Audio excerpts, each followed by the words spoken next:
welcome to Chris Parkin Shooting Sports. Today I'm going to tell you a little bit about my 5 favourite airgun pellets. Now for years I've shot 177, more recently I've become more of a 2.2 guy and I'm also shooting FAC as well as sub 12 foot-pounds.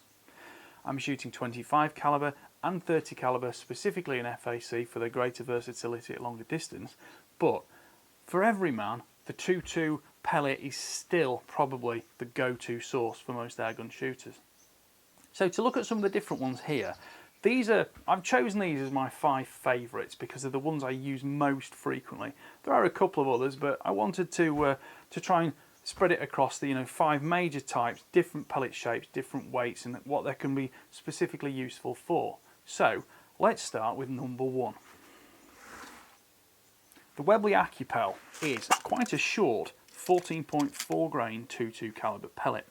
I'll list all the dimensions of these and exact weights on screen afterwards, but the things to look for in pellets are, does it suit your barrel? So number 1, take a selection of pellets, get a nice still day, a stable shooting position and practice, because different pellets will work slightly differently, and even though you've always had a favourite pellet and maybe you've had to change for some reason, don't forget to check it on paper, re-zero and reconfirm your ballistics again as well, because muzzle velocity can change very slightly and also the ballistic coefficient or the efficiency with which it flies through the air.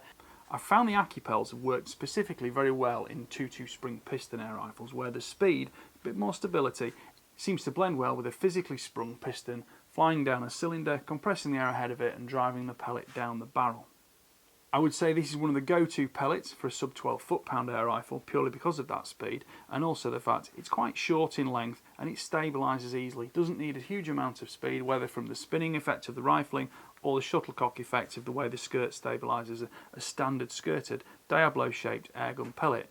And of course this is a roughly Diablo shape with a rounded nose and a skirted tail. Here you can see close in detail of the Acupel pellet.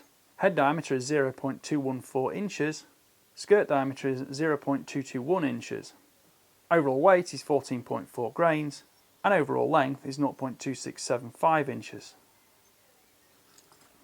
Moving onward, we could look at these Diablo Exacts from JSB. Now these are a much heavier pellet, 18.13 grains. I don't find these work so well in the spring piston air rifles, but these do work well in pre-charged air rifles, and especially so when you go above 12 foot-pound FAC versions. The consistency of these pellets in terms of the diameter of the head and the diameter of the skirt is very good, and the weight consistency is less than 0.1 of a grain, so you do get more precision and reliability performance on target. Again, it's the simple Diablo shape, and the Diablo shape stabilises well. The skirt is slightly broader than the head itself. When you put it into the barrel, the head goes in easily, but the skirt then nips in, whether it's pushed in by your thumbnail or the pellet probe itself, that squeezes it into the rifling to seal. All the air that's going to push behind it is going to seal it and drive it forwards through the barrel. The Diablo-shaped pellet has been the standby of the airgun world for decades because it just works so well in both target and hunting environments. Groups well on paper, they can be made in high volumes consistently, they're not too expensive, and they also expand well on vermin and small game animals. It's vitally important to chronograph your air rifle when you do change pellets and make sure that everything is still the legal side of 12 foot-pounds. Heavier pellets can push things over the limit slightly. Here you can see close in detail of the JSB matched Diablo pellet, the Exact Jumbo Heavy. Overall weight is 18.13 grains, overall length is 0.3115 inches, head diameter is 0.2165 inches, and the skirt diameter is 0.2225 inches. Changing shape completely now, we're looking at a pointed pellet. This RWS Superpoint is still quite lightweight at 14.5 grains, but it's a little bit longer than the Acupel of a similar weight. The pointed shape gives you slightly better penetration, so if you are having trouble, maybe it's longer distances, you're wanting to go through the skull of small game, things like that, that can help a little bit more. Energy and speeds will be similar, just the shape, the ballistics, they all change very slightly, so again, very important to retune your rifle and make notes of how your ballistics are affected. Looking at the RWS Superpoint, head diameter is 0.212 inches, skirt diameter is 0.228 inches. Although similar in weight to the Acupel, now at 14.5 instead of 14.4 grains, the overall length is significantly longer at 0.341 inches compared to the Acupel's 0.267 inches. Changing tack completely now, this is the Hades pellet from JSB. Now it's the same 15.89 grain weight as their standard Diablo pellet, but the tip has actually got 3 cavities moulded into it, which will hopefully help expansion to propagate through the lead. Unlike a copper jacketed lead core or monolithic centerfire bullet for non-toxic use, similar shapes like this won't cause this lead pellet to break up completely.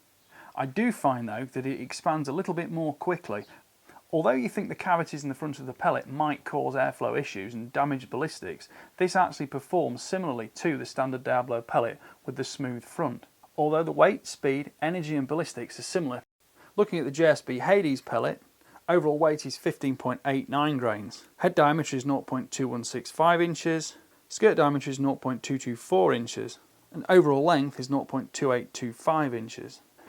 So, to completely skip now, we've gone from solid lead to a new non-toxic material. This is the RWS Hyperdome pellet. Now it's significantly lighter, only 11 grains still in 22 caliber, because it's made of a non-toxic material. I think the whole topic of non-toxic materials is quite political and it's also quite polarising among shooters, but I think it's a factor we're going to have to consider as part of our future as airgun shooters. A lot of these non-toxic pellets are not currently rated for spring piston air rifles, only for pre-charged. So as always, it's well worth trying a small quantity before you buy in bulk. I have found they work very well in pre-charged air rifles, especially when that rifle can be tuned to fit the harmonics that this creates within the barrel. The accuracy on paper is good, the material is harder, it's less malleable and it doesn't deform as easily. So on one hand, there's less damage ever going to occur in transit, so the pellets will arrive with you in perfect condition. But when the pellet does hit the soft skin target, it does tend to penetrate more deeply and you do get more pass-throughs with these at the moment.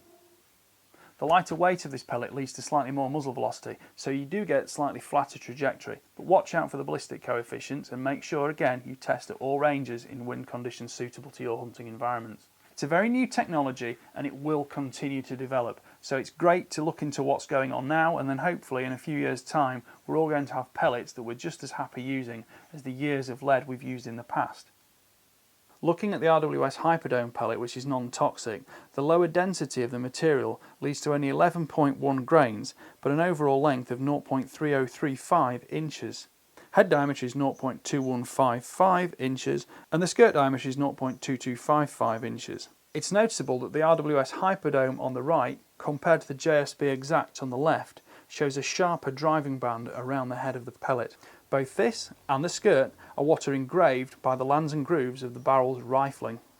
This is what makes the pellet spin as it flies, and there is also a stability factor from the shuttlecock-like resistance of the larger skirt compared to the weight-bearing head and forward centre of gravity on a standard airgun pellet. Well, I hope you've enjoyed watching that video. It's a few thoughts of mine on my top 5 airgun pellets. Of course, these have all been considered in 22 caliber. You can think similarly in 177, 25 or even 30 caliber.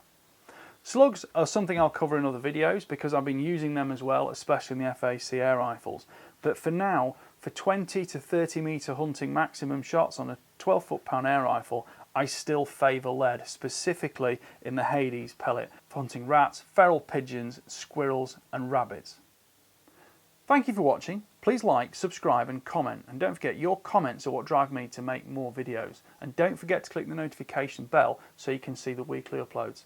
Thanks for watching. Bye for now.